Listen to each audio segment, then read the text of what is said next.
Robin Hood of Medellín, Colombia. How does a poor boy from the streets become one of the richest and most feared criminals in history? How does one man build an empire so powerful that he wages war against an entire country? This is the unbelievable rise and violent fall of Pablo Emilio Escobar. At the height of his power, he controlled an estimated 80% of the world's cocaine trade, earned billions of dollars, and turned Colombia into a battlefield.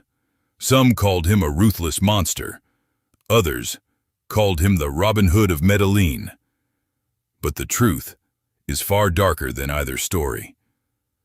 Pablo Emilio Escobar Gaviria was born on December 1, 1949, in Rio Negro, Colombia, before growing up in nearby Medellín. His father worked as a farmer. His mother was an elementary school teacher. There was nothing about his childhood that suggested he would one day become one of the most notorious criminals in modern history. But even as a young boy, Pablo dreamed of becoming rich, not comfortable, not successful, rich beyond imagination.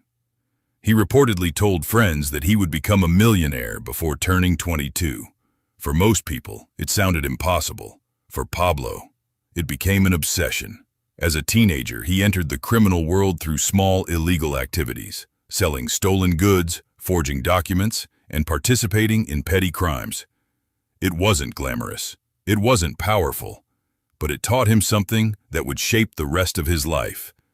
Crime paid, and soon, he discovered an opportunity that would make every other crime seem insignificant. By the late 1960s and early 1970s, Pablo realized that cocaine trafficking generated far greater profits than stealing cars or smuggling small goods.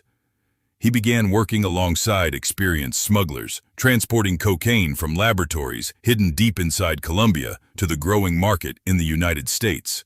Demand exploded, and so did his ambitions.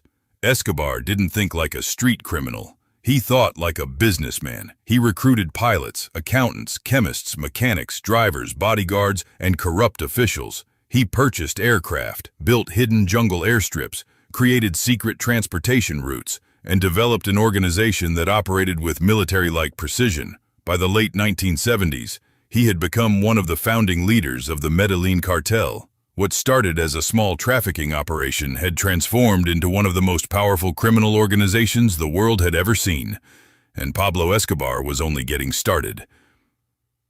As the cartel expanded, so did the violence. Escobar believed fear was just as valuable as money. Anyone who threatened his empire risked becoming an enemy. Judges, police officers, journalists, politicians, rival traffickers. No one was untouchable. The cartel carried out kidnappings, assassinations, bombings, and acts of terror that left entire cities living in fear. But bullets weren't the only weapon. Money was just as powerful. Escobar's strategy became infamous throughout Colombia. Plata o plomo. Silver or lead. Take the bribe or face the consequences. That ruthless formula corrupted institutions, weakened the justice system, and helped the cartel dominate Colombia for years.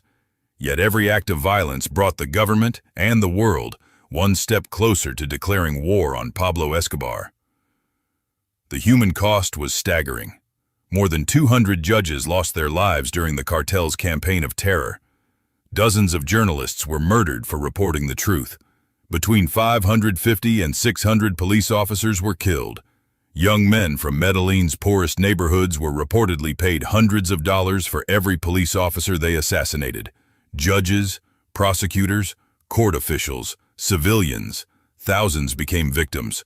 Overall, historians estimate the Medellín Cartel was responsible for between 3,500 and 5,000 deaths through assassinations, bombings, and urban terrorism. An entire nation lived under fear. But despite the bloodshed, many people still saw Pablo Escobar as a hero. How was that possible? While his enemies saw a ruthless drug lord, many families living in poverty saw something completely different. Escobar spent millions building homes, soccer fields, schools, and community projects throughout Medellín, For communities abandoned by the government, he provided opportunities that had never existed before. It earned him the nickname, the Robin Hood of Medellín. But there was a darker reality. The money funding those gifts came from one of the largest criminal enterprises in history.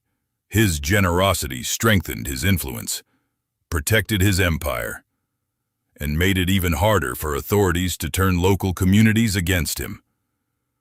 By the late 1980s, Pablo Escobar had accumulated a fortune so enormous that it seemed almost impossible to spend. During Colombia's debt crisis, multiple reports claim Escobar offered to pay off the country's foreign debt, estimated at around $10 billion. But there was one condition. The government had to guarantee that he would never be extradited to the United States. It was an extraordinary offer and an extraordinary gamble.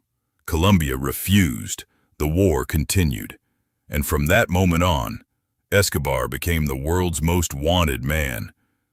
After more than a year on the run, the empire that once seemed unstoppable was collapsing. On December 2nd, 1993, just one day after his 44th birthday, Pablo Escobar made a phone call to his family. It lasted only a few minutes, but it was enough. Authorities traced the signal to a neighborhood in Medellín. Within minutes, elite police units surrounded the area. Escobar ran across rooftops as bullets tore through the air. The chase ended on a rooftop, where the man who had once controlled an empire worth billions fell in a hail of gunfire. The official investigation concluded he died during the firefight. His family has always disputed that conclusion. With Escobar's death, the Medellín Cartel's reign effectively came to an end, but the damage remained. Thousands were dead. Entire generations had lived through fear and violence. And the legend of Pablo Escobar would continue to fascinate the world, not because of the fortune he built, but because of the devastating price Colombia paid for it.